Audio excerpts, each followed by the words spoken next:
Magic Mike Show, where you hear the experts speak. The Magic Mike Show. Tune into the show every week. The Magic Mike Show. You can trust the show is the bomb because it's being brought to you by RacingDudes.com. What's up, everybody? I'm Magic. And I'm Mike. And this is the Magic Mike Show, episode 531. Mr. Somich. Something like that. Gulfstream Park. Huzzah! We're back at Gulfstream Park. I know, I'm excited. Mike's excited. I hope you're excited, too. The best racing by far this weekend at Gulfstream Park on Saturday, March 2nd. 14 races. The last, I think, half of the card, at least, is all graded stakes. You also have an ungraded stakes earlier in the card that's pretty great. So many great horses have shown up, and we didn't get everybody back from Pegasus Day, but we got a lot of horses back from Pegasus Day, Mike. Yeah, even another Baby Yoda sighting sitting 12-1 on the morning line in an undercard race. You got a little bit of everything here for you. Come on, who doesn't love Baby Yoda? I would raise my hand, but I might have put him on top. You can check that out in the Inside Betting Bible, whatever it's called. Yeah, I have not seen odds. This will be the first time I've seen odds for the whole card. So Baby Yoda's 12-1.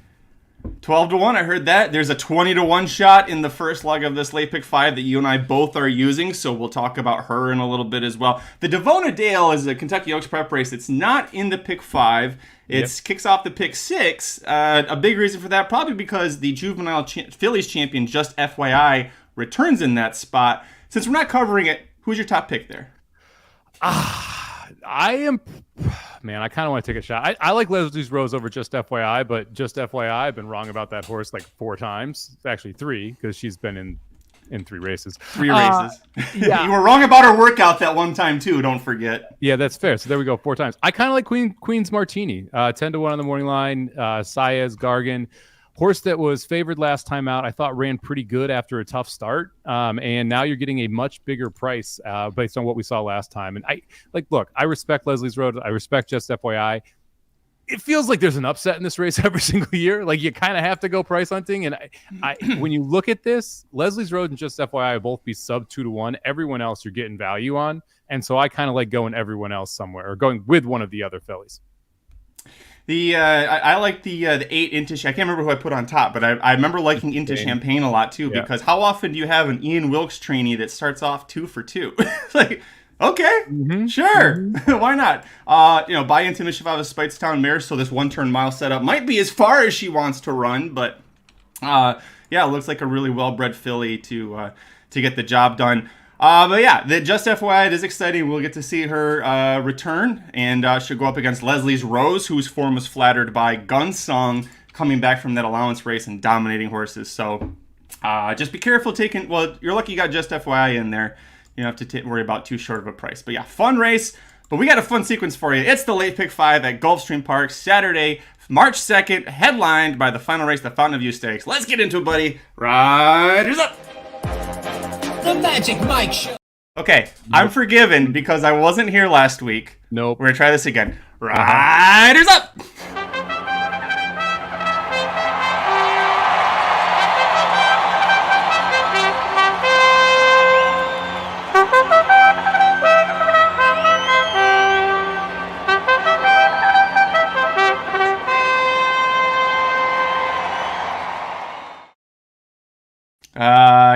Sorry about that. And I've got this up. I am so rusty. Special thanks to you and Aaron for filling in for me last week. Let's see if hopefully that's the last. I haven't muted myself yet, but the show just started 4 minutes ago, so we'll see how we do here. Kicking off the late. To mute yourself at some point.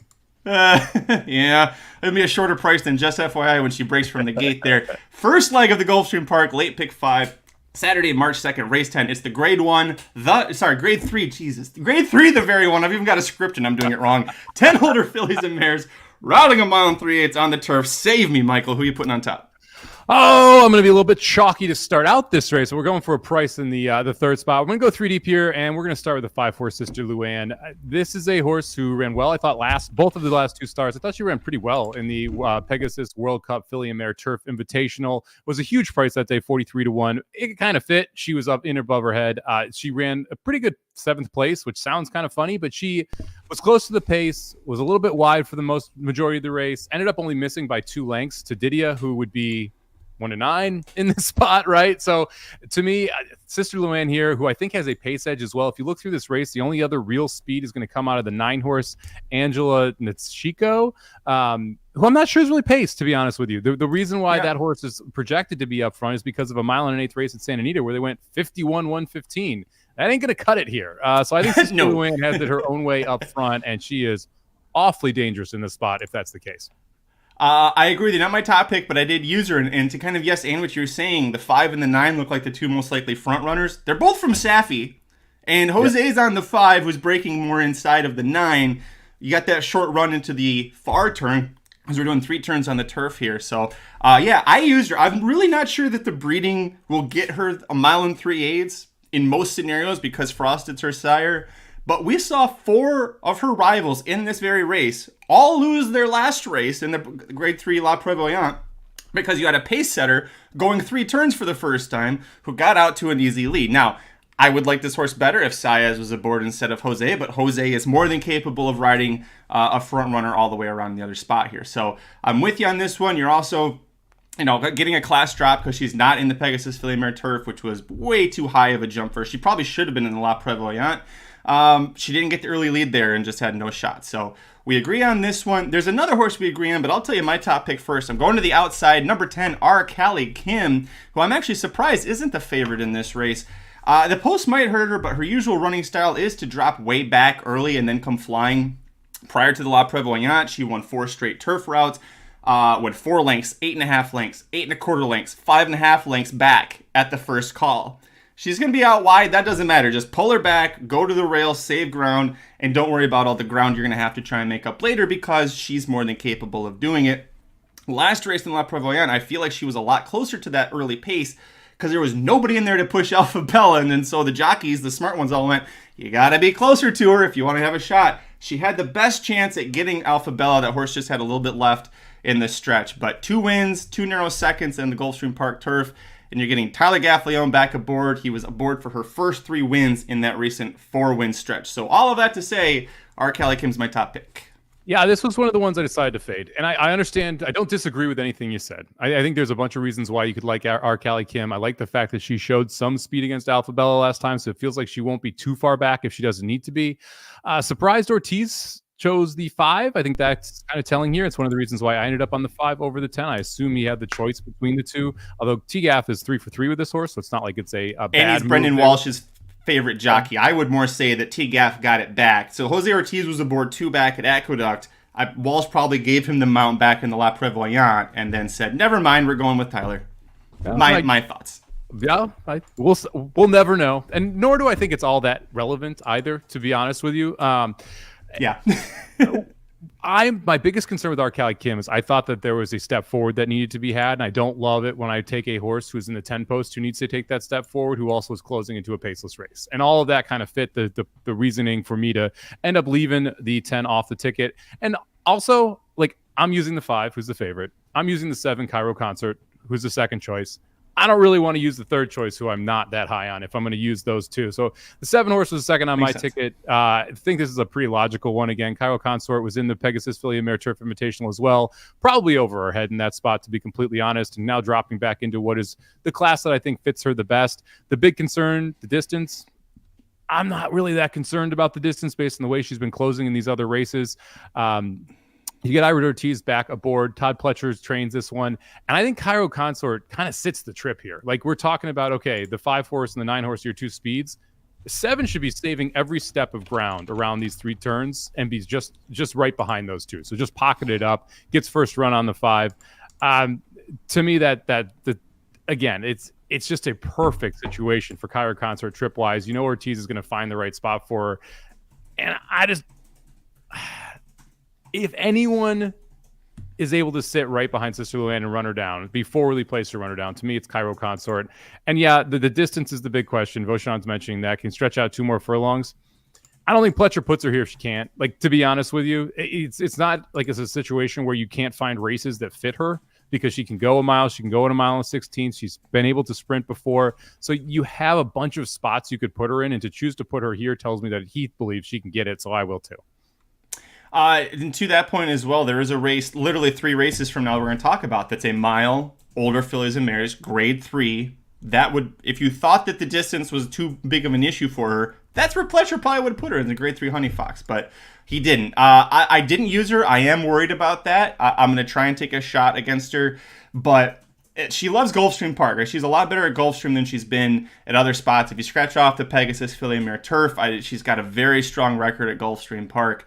Like I said, and also third off the layoff, so there are reasons to love her in here. I went with the 10 over the 7. I kind of thought they were similar and that they're going to drop back and come flying late. I just went with the one that I know is proven at the distance rather than the one that is on the improve. At least I don't have buyers, but her time forms, the last 2 races that she's had, those are the best 2 time form figures that she's had in her career. Yeah, everything has gotten better consistently. The Edgewood's a little down, but everything else has been on an upward trajectory. Also ran third to Alpha Bella in that debut, the seasonal debut back on December 23rd. Alpha Bella ran third. She ran fourth. She was just a half length behind her. We saw Alpha Bella come back and be able to beat a bunch of these, so that's flattering as well. Yeah, look, it's a horse on the upswing. I think she can get the distance. I think she sits the perfect trip. And again, to me, it was the 7 or the 10. Who do you use? I used the 7 instead of the 10. The horse we're both using, who's just bombs away here. I'm happy we're both on this horse. The 2, Highland Grace, 20-1. And based on the fact we've already seen a couple people mention the 2 in the chat, and the fact that we're both using the 2 tells me we may not get 20-1 on this horse. But this is a horse that showed a ton of promise midway through last year. Pratt rode this one twice for Barclay Tag to 2 wins over the Belmont Turf Course. Ran it Backwood in pretty good graded stakes races. Eternal Hope ends up winning both of those. Comes back at La Praviette. I thought got a rough trip, was multiple wide, both turns. It's only a 7-horse field, had to break out of the 7 post, was 5 wide into the lane. Nothing really went well for her. Now you get second off a layoff. She drops a little bit of weight. You get Alvarado back, who rode her well in the Sands Point. To me, this is just one of those spots where you're getting a great price on a horse that logically could take a massive step forward. On top of that, we've got that nice 47 and change work last time out over the Prairie Meadows, the Palm Meadows turf course as well. 20-1 is a heck of a price. I don't think we're going to get it because everyone's on it, but Highland Grace should take a big time step forward and make sense in this spot. Yeah, you nailed all the points and all the reasons I like as well. This was the last horse to make it on my ticket, and so now that I see she's 20-1, I'm like, I'm really glad that I threw her on here. One other note, Barclay Tag first off the layoff, not usually when you want to play him. Second off the layoff, that's when you want to see Barclay Tag. Old school trainer runs him into shape. Can you want to do the top part of the Drake meme? I'll do the bottom. I don't know what the Drake meme? He's like, and then they're like, yeah, I got you. Yeah. Podcast listeners are loving this. But yeah, like you said, the all the points that you made were great. I'm not worried about gaining. Recent Saudi Cup winning jockey Junior Alvarado aboard here after losing Flavian Pratt. So yeah, we're both on the 2 Highland Grace. And like Doc says, great. The both of you have the bomb, so it's going to go off at 5-1. I should have said Senor Buscador Huzzah. That's a good call. Like, I'm so happy for that horse, man. Love that horse. That was so great. All right, let's move on, Mike. Second leg of the Gulfstream Park late pick 5 on Saturday, March 2nd, race 11. The grade 2 Gulfstream Park mile for 8 older males running a 1-turn mile on the dirt. Where'd you go on top? Oh, I went to the wedding, so I guess I can try and go to the funeral here. Give me the 5. Tumbarumba here. Had this horse last time at 8-1, and we're getting a much worse price here at 8-5. But this is a 4-year-old who has just gotten better and better and better, and showed that ability last time. Was able to just get up late to be able to win the Fred Hooper. I think has a very good shot at going back to back and winning the Gulfstream Park mile here. I don't see why this horse doesn't get better. Like, that's the thing. This is a early 4-year-old horse, third off the layoff. Like, improvement is there. And I remember texting the group and everyone being not happy when Tumbarumba won last time. I think people will be happier this time when Tumbarumba wins back. Unfortunately, the price instead of 8-1 is going to be 8-5. You did. Yes, you deserve to play this horse at 8-5. And I'm going to tell you, when I looked back at that race and like when he won, I looked at the PPs and I'm like, it made so much sense. I just was so blinded by Hijazi's dumbass that I couldn't get off the I was like, it's Baffert, speed, 1-turn mile, Hijazi, and yeah, that didn't work out very well for me that day. So at least not with that horse. So, but you know, when the horse had that second in the Louisiana bred stakes, that was a loose gate to wire winner in a 4-horse field. Like, that's if that horse that went gate to wire hadn't won, it was complete. It probably was Hijazi, honestly, Hijazi's Echo or something like that. But the last 6 races, 4 wins, the second, and then a third beaten by 2 noses. So gotta love that. Saez and Lynch, 47% winners together in the last year, including 3 of 4 starts with this horse. Like I said, I'm mad at myself for not using this horse because I would have cashed the whole entire pick 5 if it not for Hijazi, but I didn't. You take out the 2 mile and an eighth runs, and it's even better too. I mean, it wasn't bad in the Louisiana Classic where he, like you said, ran second to a loose leader, or the Oklahoma Derby where he ran third. But like the miles on either side of it are even more impressive. And I think this horse takes a step forward off that. I don't disagree with Dustin here, Dennis here, who said Steel Sunshine didn't get the best trip. I agree with that. I don't think Chumbawamba got the best trip either. I think it was a kind of a messy race overall. And I think the 4 or the 3, we kind of know what Steel Sunshine is. I think with Chumbawamba, there's still upside. I did. So looking at the odds here, I'm like, crap. I very much chalked out, but I went 2-3-5 in this spot. And I'll talk about Steel Sunshine. Watching the Fred Hooper, the horse, I just hopped and then was completely last by.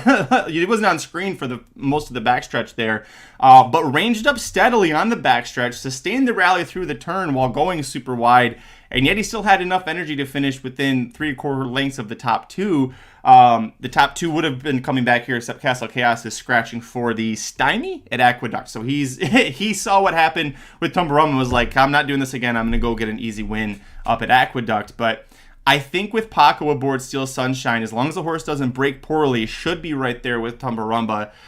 So I did use him. And then the 2 class, Wit is a class play for me. It's a multiple grade 3 winning dirt sprinter. Should perfectly handle the 1-turn mile setup. And I like seeing Irad back in the saddle after someone else was riding him the last 7 starts. So it's a class play. He is proven on dirt and turf. And it's interesting to me that this is where Pletcher decides to bring him back for his 5-year-old campaign instead of going back to the turf where he had been running for a while. Yeah, I looked at Wit for a while. I'm surprised we're back on dirt. The horse is capable on dirt, so no knock against it. Just surprised that we are back on dirt. I can't take 3-1. I mean, to me, that was like when I was handicapping it, that was the biggest issue for me. Like if I'm getting 10-1 on Wit here, yeah, let's talk about it. But at 3-1 against horses that are proven against over this surface at this distance, and honestly, like the 3 is in form, the 4 is in form, the 5 is in form, the 6 has won 2 straight. Gilmore has big dirt races, especially at this distance. Getting to the 2 was tough for me because of that and the price there. Although it is Pletcher and Ortiz, like, would anyone be shocked? No, but it's just the price wasn't right. Yeah. Well, and that's the thing too, is you knew that based off of his last few races, he was 3-1 in an off turf sloppy, and then he was 9-5, and 9-5, 2-1, 3-5, 7. Like he gets bet heavily, and it's the connections, and the self-appointed commissioner is going to be throwing all of his vitamin water money at it. So yeah, I got that. I tried talking myself into using your other horse. I refuse to ever accept that Il Miracolo is a good horse. Like he's a great underneath horse. He is not. I mean, if he wins this, I'll definitely eat crow. But I cannot believe that Il Miracolo could win this race. Tell me why he's going to. Don't do that to a crow, man. Just don't do that to a crow. Who gets the lead? That is a good question. I was thinking the 7 ticking might try and go for it. I think it's the 4, your Miracolo. I think this horse goes gate to wire. Has a very good shot at going gate to wire. And if you need more proof, just point back to the 1 mile at Gulfstream and $100,000 allowance. The horse was able to go gate to wire there, going 23.45. I think Sano sees this, that Castellano sees this, and they say, let's cook it. Let's just go. And even that last race, they went 46-1 to the half mile. This horse was only 3 lengths off of that pace. There's gas here early for Ir Miracolo. I like the class drop. I like the cutback in distance. I think this one has a shot to take this field gate to wire. And I think 9-2 is not a bad price. I mean, I get it. The horse is like, you could like, okay, I'm never going to pick Ir Miracolo. Fine. But lost to Trademark, lost to O'Connor, lost to Saudi Crown, lost to National Treasure. None of those horses are in here. Right? I mean, this is a big time class drop when you're like, hey, guess what? It's Tumbarumba, who was 8-1 in a grade 3 last time, is your favorite. That's a little different than National Treasure. That's a little different than Arcangelo. That's a little different than Saudi Crown, than O'Connor. Like, to me, this is a race where Ir Miracolo is awfully dangerous, and the price is not bad at all. He should be the second choice in this race, in my mind. He's sitting up there at 9-2. The two of his 3 wins in his career, the 2 wins he had at Gulfstream, both at this 1 turn mile setup, both won gate to wire. So there is that potential for it, but it's also interesting that he's here, that he's cut back to a 1 turn mile. Like Kevin's asking if it's too short for him. I don't think so. I mean, clearly we just read off his past performances from those 1 turn mile setups. So I know he's a gun runner out of a Tappet mare, but maybe he's just best as a miler. That's fine. It's not a guarantee he's going to be a 2-turn stud. So I respect you for using it. I do want to bring up the fact that I did text Doc and I said, before you even say anything in the chat, do not bet Gilmore. Do not bet Gilmore. And he said, don't worry, I'm off of Gilmore, which means I think Gilmore's winning this race because his biggest fan in the world finally said no thank you. Yeah, I mean, look, Gilmore in the right spot still can probably win. The last time we saw Gilmore win, though, was a off the turf race at Saratoga going a mile where he sat the perfect trip and was a 70 cent on the dollar favorite. It was also the last time we saw the horse on Lasix. To me, there's too much going against this horse. Would I be shocked if Gilmore won? No, because again, there's not a world beater in here. This is not the best field ever. So yeah, Gilmore could win. Shaq Diesel could win, who's won two races in a row and jumping up in class. Like there's a world where someone else wins here. I think Il Miracolo's class stands over this field. And you could even argue Witt's class stands over this field. Like if Witt had run all those races on dirt, I would be saying Witt should probably be your favorite in this spot because all of them came on turf. The class is more on the turf side than the dirt side. To me, Il Miracolo stands over them from a class perspective on dirt, and Tumbarumba is the horse who has the best chance to take a step forward off the best race coming into this. It is definitely, I like the Fred Hooper a lot better than this race. And I got the Fred Hooper wrong. I like the Fred Hooper better than this race. I like the Fred Hooper better than this race, too. Catch that 8-1 winner, baby. That's true. Yeah. Well, listen, at 8-5, we'll just make sure we hit all 5 legs this time. It doesn't matter what price Tumbarumba is. Third leg of the Gulfstream Park Late Pick 5 on Saturday, March 2nd, race 12. It's the Grade 3 Canadian turf for 10 older males routing a mile and a 16th on the grass. Where'd you go on top? Oh, give me the 3 on top. I like Emmanuel here. This spot fits well. The horse has tactical speed, 2 for 2 over this turf, over the distance, 1 for 1 over the Gulfstream Park turf. 2-1, the price isn't great, but the horse seems like the best horse in this spot. I am going to go look at a little frisky after that, but I do think Emmanuel is a deserving favorite. Yeah, we have we're each using 3 horses. We agree on 2 of them, including our top pick. Yeah, I'm with you. It's after trying the Grade 1 4-star Dave. It's been a long time since we've seen him, but Grade 1 4-star Dave and Casa Creed down to this. That's a class drop. Yeah, quite a bit. Go ahead. 1 on debut. 1 coming back on the debut in 2023. So the horse can handle a layoff as well. Yeah, and plus 4-time graded stakes winner on turf. Done it at a mile. Done it a mile and 1/8. Done it twice at a mile and 16th this distance. And when Irad rides, 3 starts, 2 wins, a narrow third on Emmanuel. The other horse we're using is who Shotty's with, and that's the number 2, Smokin' Tea for Shug McGahee and John Velasquez. This is the other horse we agree on. Hit the board in all 8 starts last year. Won 3 of those, including a Grade 3 and an ungraded stakes. All 3 wins came with Johnny V aboard. He's a consistent horse. He's got the talent to win the race. He just kind of needs the right trip. I prefer if he takes back to mid-pack instead of pressing the 1, but who I think is probably going to go to the lead. But that's where I see with this horse. Just give him a stalking trip. That seems to be his best effort. Yeah, I think the 1 goes. We'll see if Giant Game is in this race. I kind of would be surprised if Giant Game is in this one, but we'll see. That to me is the other pace here. I think if you're the 2, you just let the 1 go.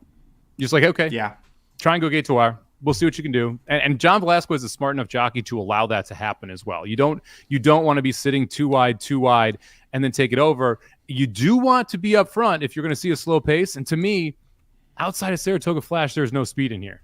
And if that's the case, then I think Smoking Tea, it's a very good trip. And like the thing is, Emmanuel is going to be coming from a little bit further back. So I want to make sure I have some coverage there with the horses who I think are going to be more up front. And Smoking Tea just fits that to a T, for lack of a better term. Also, like, you look at some of the races and you're like, well, he didn't run that well at Pimlico. Well, the turf was good, and that's kind of a funky turf course anyway. Like, I'm willing to cross a line through that. It was a 4-horse race. It was just a weird race. Everything else fits or beats the rest of this group outside of Emmanuel. So you got to make a case for why someone's going to take a step forward. I know Atone has a couple wins, but like the Atone wins were funky and in November of 22 and early 23. Like, we're far away from that. So, yeah, to me, I like me some smoke and tea here. So I'm through 2-3, and then my third horse here was the 4 horse. Turf King is an interesting entry to me here. When you look at this one, Chad Brown decides to come back in this spot. This just feels like a horse that's ready to roll for him. And there are certain times when you're like, okay, I want this Chad Brown. I don't want that one. At 8-1, I'm interested. Gaffleone rode this horse in both of the wins, so I don't mind that Gaffleone is the rider who's up here. We saw this horse break the maiden over the synthetic, went to Keeneland, got a nice win there over More Than Looks, so that's a pretty flattering one. You even go to the Monmouth race, Talk of a Nation and Bapio were the horse that beat this one. Not a bad race there. Then goes up, wins at synthetic at a short price. Carrying 118 here, I like that. And this horse is another one that has shown at least some tactical speed and an ability to kick late. So I think the 4 sits mid-pack. It's a good trip. And I like the 8-1 price on Turf King as well. I passed on him here. I was hoping he'd be shorter odds than he is. But 2 reasons. One, he had 3 wins last year. They looked very nice. But the one time he didn't win and didn't do well is when the only time he raced without Lasix. He's without Lasix here. So that is a little concerning. But also, I don't know what his buyers look like. His time forms were this. All 4 races. They were just steady across to the point where he needs like a 12 to 15% improvement on his career best time form if he wants to beat the top horses in here what their time forms are. So he could do it. First start at 4, but I didn't like that we saw a Chad Brown horse just flatline the entire time. That's not something that you usually see. You usually see them take a step forward and move up it all. So I'm going to pass on him here, but I am nervous because it's Chad Brown with T-Gaff at 8-1. Well, it's interesting because it depends how you look at his numbers. If you segment out just his synthetic numbers, he improves first to second race. If you segment out just his turf numbers, he improves first to second race. But because you're jumping surface to surface, it gets a little bit wonky in there because the buyer-wise, his best number was on turf, the second race on turf at Monmouth, which is the race where you mentioned he didn't look great. And so it's interesting that that's one of the races that comes back as the best race from a buyer perspective. It's one of the reasons why, to me, buyers and time form, you have to kind of look at both and be able to decipher which one is most accurate for those races, because time form takes the full race into account, where buyers do not take that full race and who did the work early into account. They're looking at really who is rolling late. And so you get 2 different sets of numbers. Just talking buyer-wise, he needs to improve about 12 to 15% to win the race as well. And so that those are accurate. This is one of those spots where if I'm going to pick someone who's going to do that with a horse, it's Chad Brown going into a 4-year-old season after a long layoff who decided to come back, integrated stakes with the jockeys won twice on him.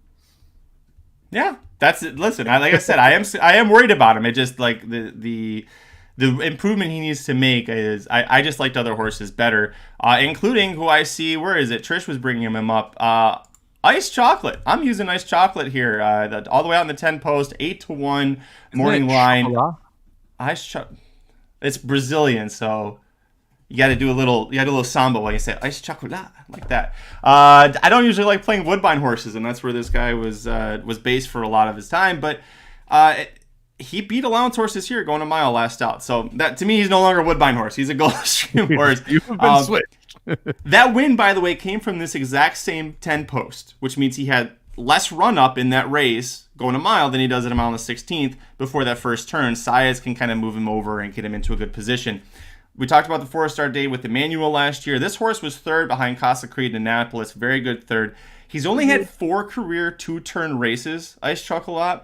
But in those 4, he's got a win, a second by a nose, the 4-star day when he got third, and then he was 4th in the Grade 3 Kelso when he missed third by a head. So this horse can handle 2-turn races. It's funny to me that he's mostly been a sprinter for Cassie, but Saez aboard, as smart a jockey as any of them that are in this race. So I'm going to use him, and I like the 8-1 on here. Yeah, I went back and forth on Ice Chocolate. I was like, I don't know. The last 3 races have been very good, right? Yeah. The 4-star day was very good.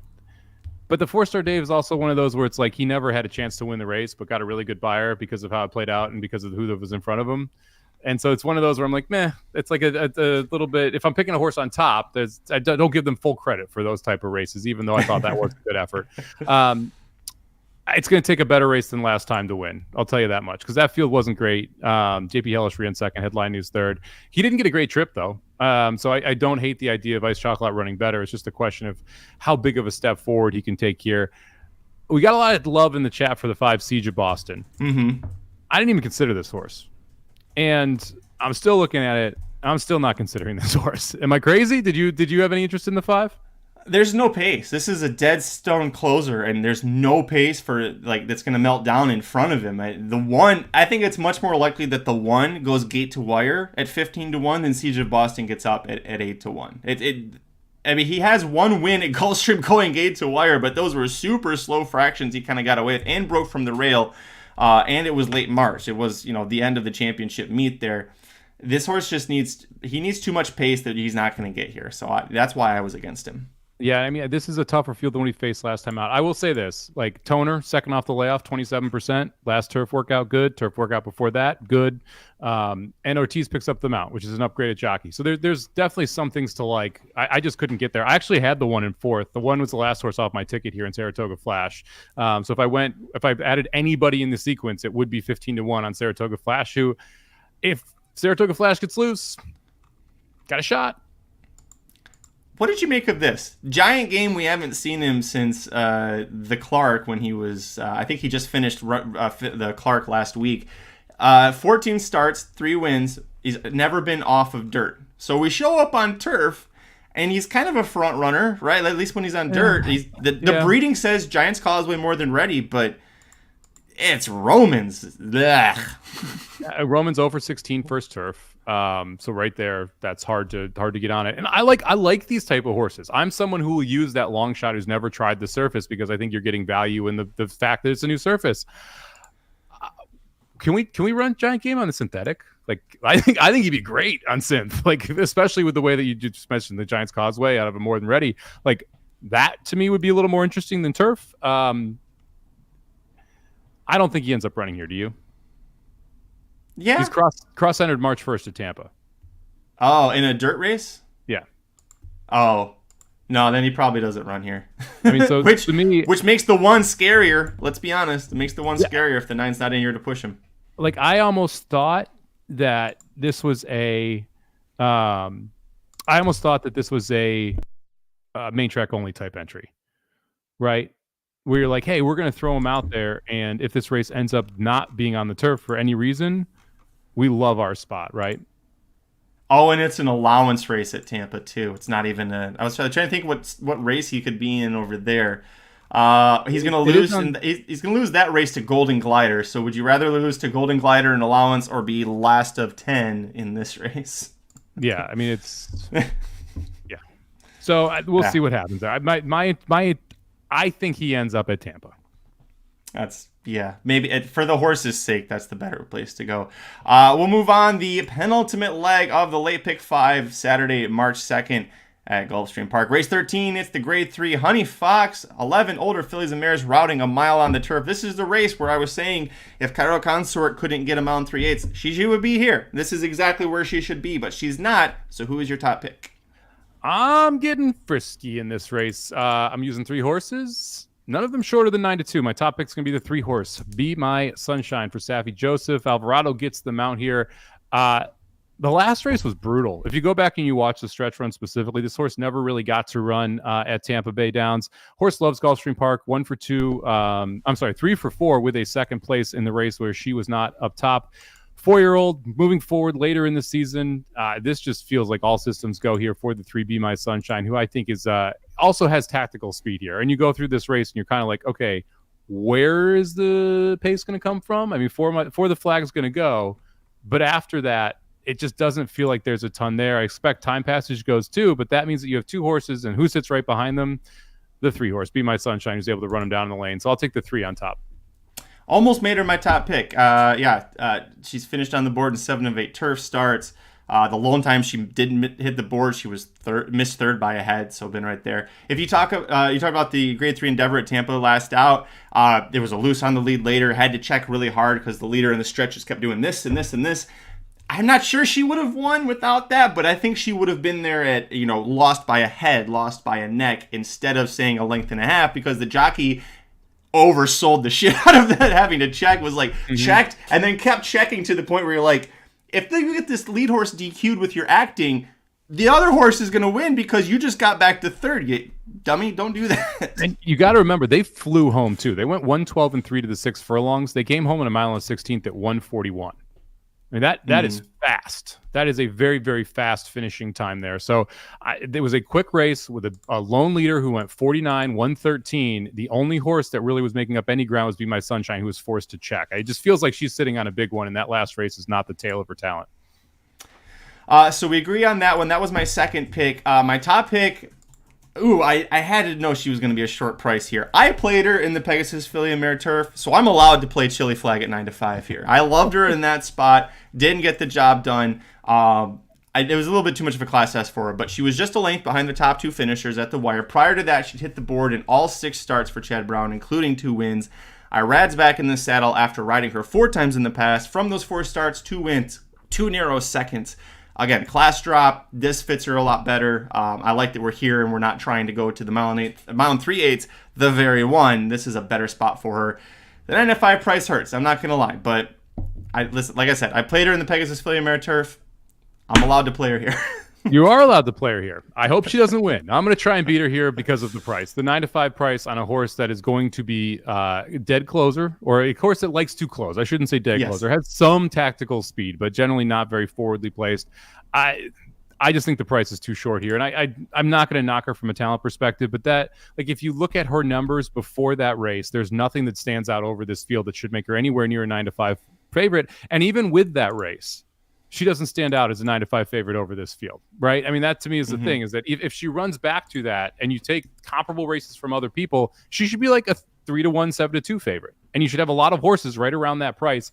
I just feel like that 9-5 price is short. And I think she gets bet heavily in this race because people are going to look at Be My Sunshine, who is the second choice on the board. They're not going to want to love to play her off that last race. And then after that, you've got a lot of lukewarm horses. We're going to have people with opinions, but no one's going to go out there and hammer any of them. So to me, Chili Flag is going to be someone who I think a lot of people are going to lean on in this pick 5 as a single, and who I think is going to end up being pretty heavily bet in the race. So I decided to leave her off. For me, the second horse on was the 4-horse Spansive, second off the layoff here for Pletcher and Rapoli Jose, not Roly Poly, Jose Ortiz out here. And this is another one where, if you look at that last race, everything kind of went wrong early for Spansive, and that's why the horse was 6 lengths off. There's 12 horse field, broke out of the 11 post, got bumped early, was forced wide on both turns, ends up 6 lengths off the lead at the half mile point. The horse has never been more than a half length off the lead at the half mile point before.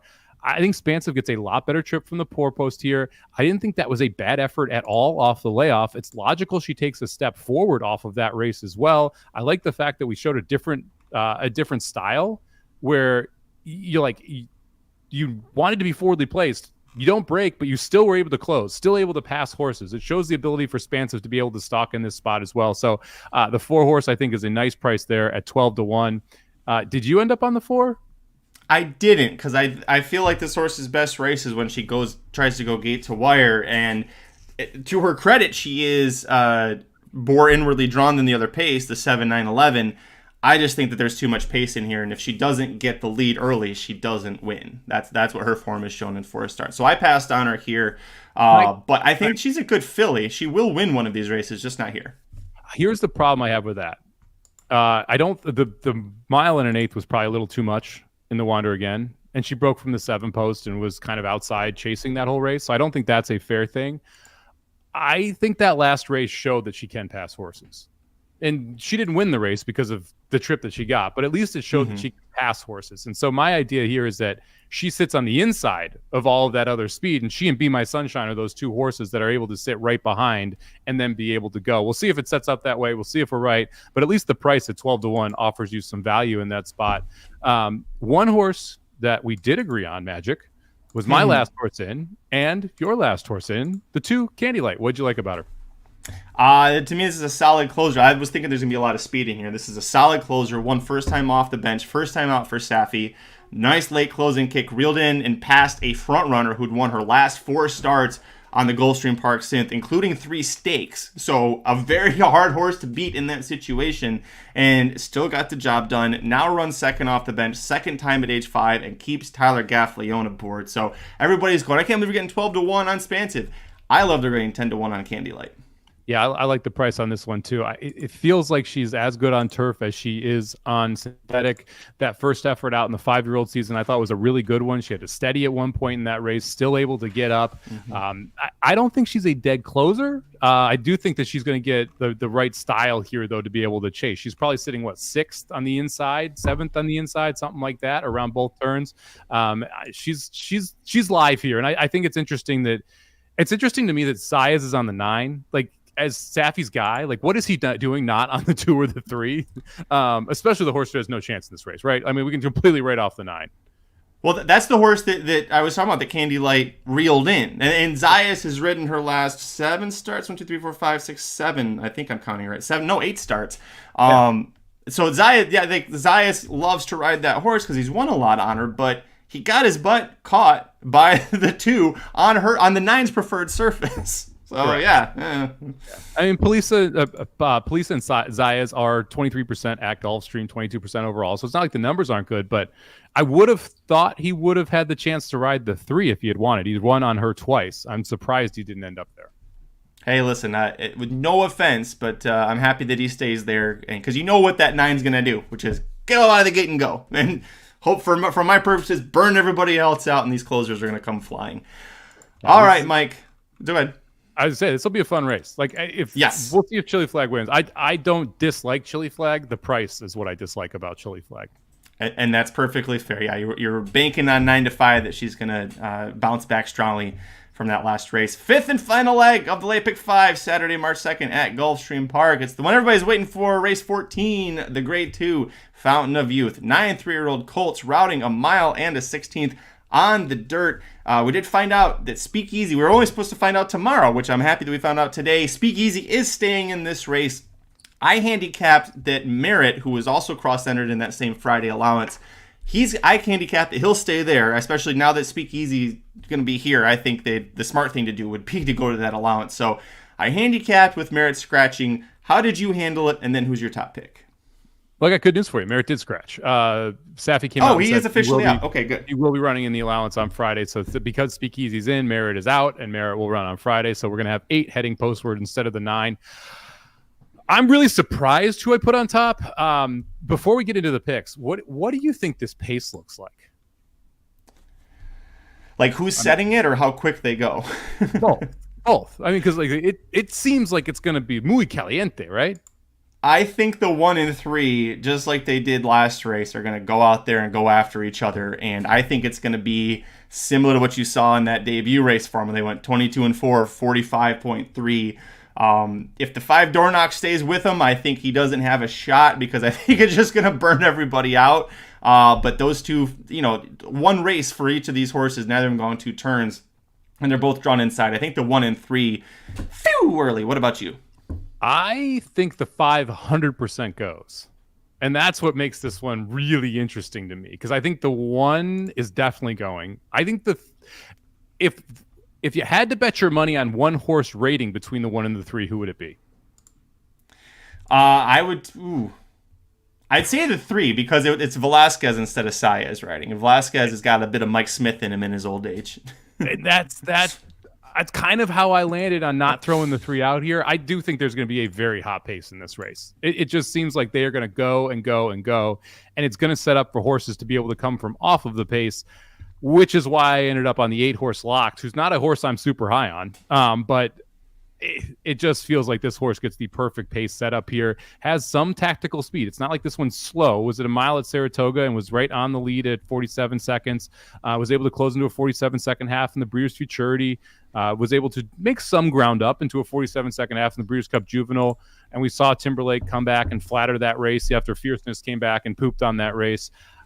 I think Locke gets the setup here. So I put the 8 on top, although I don't love the 5-2 price. We'll see what this actually goes off at. I think Dornoch gets bet. I think Speakeasy gets bet off the board of that 9-2 price because of that first race and the fact that Pletcher puts the horse here. But I'm going to put Locked on top. So I'm against Locked, and for 2 reasons. One that's kind of minor, one that's a little more worrisome. So the setup at Gulfstream at a mile and the 16th means the race finishes at the 16th pole. So it's a shorter stretch. It tends to favor horses with speed unless you got a crazy turn of foot like Forte and just circle everybody and here you come. Locked does have a good turn of foot. However, I think that if there's not a pace meltdown, which I think he's going to need an absolute meltdown to have a shot here, I don't think that he's going to be good enough to get up there. I think he definitely hits the board. I don't think he wins here. My bigger concern, this was not the intended start. The intended start was a Sam F. Davis Stakes, and then he spiked a fever, and then he missed an entire week of training. So he goes 21 days between works, and then he has 2 works, and now he's here.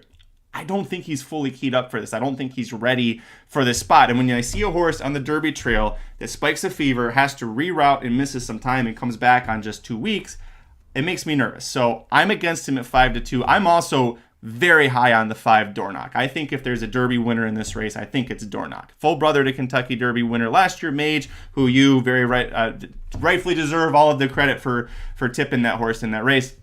Dornoch, to me, we haven't seen him rate because I don't think he's been asked to really rate. You look back at the Sapling Stakes at Monmouth Park when he was off just a little bit, rushed up and was part of the pace. The trainer said afterwards that he thinks he would have beaten Noted in that spot. He just didn't see him coming because Noted was way outside and caught him late. But they were 9 lengths clear of everyone. And by the way, second start maiden in that spot, and he managed to do that. His debut, he loses to Seize the Gray in the slop. Seize the Gray just won his 3-year-old seasonal debut and is headed to a Kentucky Derby prep race for the coach. And then he wins 2 straight. He beats Sierra Leone in the Remsen, and Gargan said if he hadn't bumped the rail and let Sierra Leone come back on him, there would have been no Sierra Leone and then having to re-rally on him. But the fact that he was inside of Sierra Leone and had to re-rally and was able to do it, and we've seen Sierra Leone's turn of foot and how strong that is, it was very impressive to me here. He's been working lights out, fast works on the page, and Luis Saez is here. So I'm with Dornoch in this spot. I mean, the only thing I will say against your mile and a 16th slander on Locked is he did win on a short stretch at Keeneland, which has the same setup. He did. Yes. So that would be my only response to that. With a pace meltdown, by the way. He did it because the pace completely collapsed, and it could happen here. Yep. I think the argument is whether or not Dornoch goes. And then my other issue with Dornoch is the mile and an eighth race and the mile race at Monmouth. He was very slow to end those races. He was not fast. And so the question is, are we going to have a better, more mature version at 3 than we did at 2? Which, guess what? We should. It's just we don't know what the difference is going to be there. The win at the Remsen was also a speed favoring, rail favoring day at Aqueduct, like notoriously on both of those, which also gives him the edge there. How much you buy into that? Because I know some people like live and die by that and swear by it. Other people like it's not that huge of an advantage. But I've heard that from 3 or 4 people who work on the NYRA circuit that have all said that was a big time rail favoring, speed favoring day. I just couldn't get there because I think he goes. And that to me was like the bottom line is that if he goes, he's in trouble. And if he tries to go with the 1 and the 3, there's going to be issues. And I think he ends up trying to go with the 1 and the 3. We'll see what Saez does. We'll see what Velasquez does on Victory Avenue. I think Speakeasy 100% goes. And then the question of, is it the 3, is it the 5, and how the rest of this plays out. I wouldn't be shocked if it's all 3 up there. And that's what led me to the other horse I'm going to use here. I'm going to use the 4 horse, Real Macho. Mucho Macho Man out of a Curlin mare, so the distance shouldn't be an issue here. Horse took a nice step forward last time out, beat Merritt, beat Born Noble in that spot, was 26-1. You're getting 8-1 on the morning line. This horse will go off longer than 8-1. I'm guessing we're talking about more like 15-1 when the race actually breaks. And I think Real Macho has a good chance of taking another step forward here, going the mile into 16th and being able to hopefully make a run at these leaders if it does collapse. To me, he is the collapse horse, where if this thing absolutely falls apart, Real Macho is the one who's got a shot to come up and get it done. I went too deep. This is the other one I used. You mentioned everything that I liked about it, as well as the fact that last time out was his first race without blinkers. And Crichton, the trainer, said that after the race 2 back, the allowance where he just was complete trash the whole time, did our poor boy change of command. Hopefully he's okay. Castellano hopped off and said, I want to ride him back, and I want you to take the blinkers off. And this horse had never raced without blinkers before. And so Crichton said, well, I'll do one of those things. I'll take the blinkers off. I feel kind of bad for Castellano that he lost the mount there when he said, do this and let me have the ride back, because as you see, it worked out for him. But yeah, I'm with you on Real Macho here. Very intriguing horse here. And I think that he will sit closer to the early pace than Locked will. And I have more faith in him coming with a real strong rush there than what Locked did, just because, again, what I mentioned with Locked missing some time recently after the fever that he spiked there. So I do like the 4 Real Macho in second. I would like Victory. I probably would have Victory Avenue on this ticket if Luis Saez was riding. It's no offense to Johnny V. He's a Hall of Famer, but Saez left for Dornoch after being on that horse and knowing the Delgado family and being part of the Mage train there. So I like Victory Avenue. I think that he has a better chance of winning the Florida Derby than he does this spot, which might sound a little weird, but I just want to see a little more seasoning out of Victory Avenue before I play him, especially at 4-1. And he's, he was hammered on debut. You expect he's going to get hammered again in this spot. I don't think there's a way Saez could have stayed aboard. That to me is like That's true. Dornoch is, I think, the second choice right now in future pools. If you look overseas to win the Derby, it would be hard to be like, hey, take Victory Avenue, who's not listed in some of those pools, and go ahead and stay on him instead of Dornoch and open that up for somebody. I think Victory Avenue, sky's the limit. I think he gets better going going longer, and we'll see how he stretches out. But it's Arrogate out of Scat Daddy. I think he wants every bit of the distance that he gets. We'll see if he can rate. I mean, to me, that's like the 1 and the 3. I don't think the 1 wants to go longer than this. I think this is about as long as the 1 wants to go here at 1 mile and a 16th. The 3 to me has the ability to get the 1.25 miles, and you mentioned if anyone wins the Derby out of here, to me it's probably Victory Avenue if anyone wins the Derby. But it's going to take a lot to get there. It's going to take a lot to get there. Like, the horse needs to show its ability to stalk and needs to improve here in the Florida Derby to possibly get to that point. But if I had to take one, I think Victory Avenue would be the horse I would take. His trainer, Gustavo Delgado, everybody knows him as the trainer of Mage, rightfully so. I forgot. He was also Bodie Express's trainer, and we kind of laugh about that. He got second in the Florida Derby as a maiden, and he, has the infamous Preakness, riderless ride where he was having the time of his life. But Delgado's good with these horses where you're like, that's a maiden in this spot. It's like, well, hang on. Delgado's not crazy. Delgado does well with these when people think he's nuts. So he's got the right trainer there. Before we get, that'll be it for this one, but I did see the question from Vashon. The Grade 3 Gotham Stakes, race 10, the final race at Aqueduct. I went with the Clement horses. I think the Deterministic is a great horse to use, the 3-horse with Rosario aboard. Just a Touch, I think, is good, but if you think there's speed in the Fountain of Youth, go look at the Gotham. Woo, yeah, there's some fast early horses in that. I put the 3 on top. Let me take a peek real quick. Who's Deterministic? I put the Cox horse, who's a favorite, in second. That's Just a Touch. Yep. No, Bergen. No, I put Bergen in as a Cox horse. Oh, you put Bergen in second. Okay. Yeah, second. Like, and then I liked Capital Idea all the way outside for Christophe Clement. That's a horse who I think takes advantage of the pace. You're getting 12-1 and McCarthy aboard. And the fact that he has the 3 and also put the 13 in, I also think tips your hand. The Capital Idea is a pretty darn good horse. I like the improvement from first to second start. I wouldn't be shocked if it's a little wet up there. It was good today at Aqueduct. I wouldn't be surprised if there's some moisture in the track. We've already seen this one can handle that. Which rarely, horses at Aqueduct, especially in the wintertime, if it's wet, they usually don't like to close. But you've got a horse here that did close well in the slop. The Gotham is shaping up like last year's Gotham, where it's like we got a huge field, 12, 13 horses, and at least 9.5 of them are go. So you gotta find that raised cane this year. That who's gonna come from off of it? We're both thinking it's the 3 Deterministic. That's going to do it for this episode of the Magic Mike Show. Thanks for joining Mike and I to cover the late pick 5 at Gulfstream Park on Saturday, March 2nd. If you want our picks for all 14 races, make sure you check out the betting Bible for the Fountain of Youth Stakes. I still want to call it the Inside Track to the Wagering Guide. Aaron's got me brainwashed on that. It's stuck in there. But go check that over at racingdudes.com. If it's not up right this second as I'm speaking live, it should be up by the time you hear this podcast. Speaking of podcasts, if you're listening, we're going to give our tickets one last time for you. If you're watching on screen, you can take a look down below. I'm going to go 2-5-10 with 2-3-5 with 2-3-10 with 2-3-6 with 4-5 for $81. You also have an $81 ticket. I do. I'm playing a very similar style here, just going too deep in a different race. I'm going to go 2-5-7 with 4-5 with 2-3-4 with 2-3-4 with 3-4-8. That's $81 for 50 cents.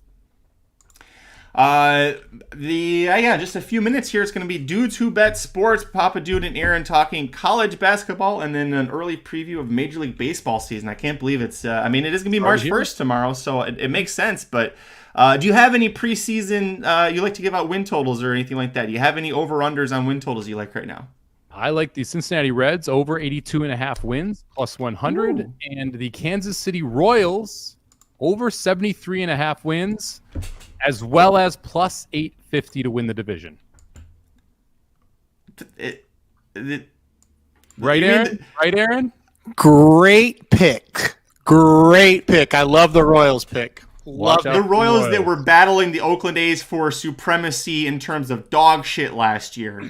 You think go over 73.5 wins? Yep. See, this is why it's going to happen when the guy who's square says you're fucking crazy. Pardon my language. That's when it happens. I love the Royals pick. I love it. I couldn't love it anymore. They're going to try this year. They've tried in the offseason to get better. They weren't disgusting at the very end of last year. They got a young team. That division sucks. Something fierce. They can do it. Yes. They can do it. We're gonna get Magic a baby blue Royals jersey. That's fine with me. I may go get one. I'm not saying it's wrong. I was asking for clarification that that's the same team we're talking about. Well, listen, the difference is the A's are trying to lose every game they play, as far as a management standpoint, not the players, obviously, or the managers, but upper management, where the Royals are saying, we really want to build this new stadium. Let's spend some money for the first time in forever. Let's try to get some wins. And by the way, we don't have to be that much better to beat teams like the White Sox and the Tigers. And, so anyway. Aaron, who'd you like plus money on the ice tonight? Okay, I got real greedy tonight, Somich. But listen, I like plus money games. I went Red Wings minus a goal and a half at plus 200. Okay, I played them minus 115 money line. Okay, well, that's probably the better play. It's my best bet today. Love it. It's a better play if they win by one. And then I also played Nashville minus a goal and a half at plus 190. So those are my. I got them at plus 205. Oh, okay. All right. Let's go, baby. I love those two games. It's math, right? Play them. All you got to do is split them. It's a good night. Yeah. You plus me equals us, baby. Let's go. That's exactly right. That's what I always say, Somich. Well, we'll let you go, Aaron, and we'll let everybody else go because it's about time for Dudes Who Bet Sports. You check out the betting bio for the Fountain of Youth Takes over at racingdudes.com. Get all of our expert picks there. You can check that out. Thanks for showing up, Aaron. That was great. Yeah, he was in the background doing this as Somich was giving his Royals pick before it came on screen there. Any final words before we get out of here, Mike? The Gulfstream card on Saturday is phenomenal. Like, we talk about these stakes days sometimes and how they're good cards, there's bad cards. This is a 14 race card, multiple pick fives. We're talking like 8 to 12 horses in every single race, deep fields. You've got live long shots. It's a great betting card on Gulfstream, or for Gulfstream on Saturday.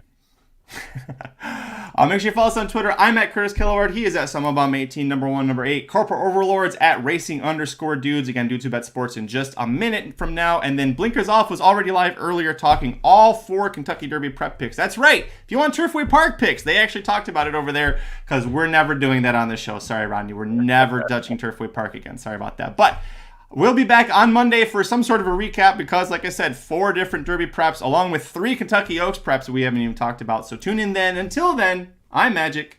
And I'm Mike. Good luck this week and good luck to the Detroit Red Wings tonight. Love that minus 115. Go get them, boys. The Magic Mike Show, where you hear the experts speak. The Magic Mike Show. Tune into the show every week. The Magic Mike Show. You can trust the show is the bomb because it's being brought to you by racingdudes.com.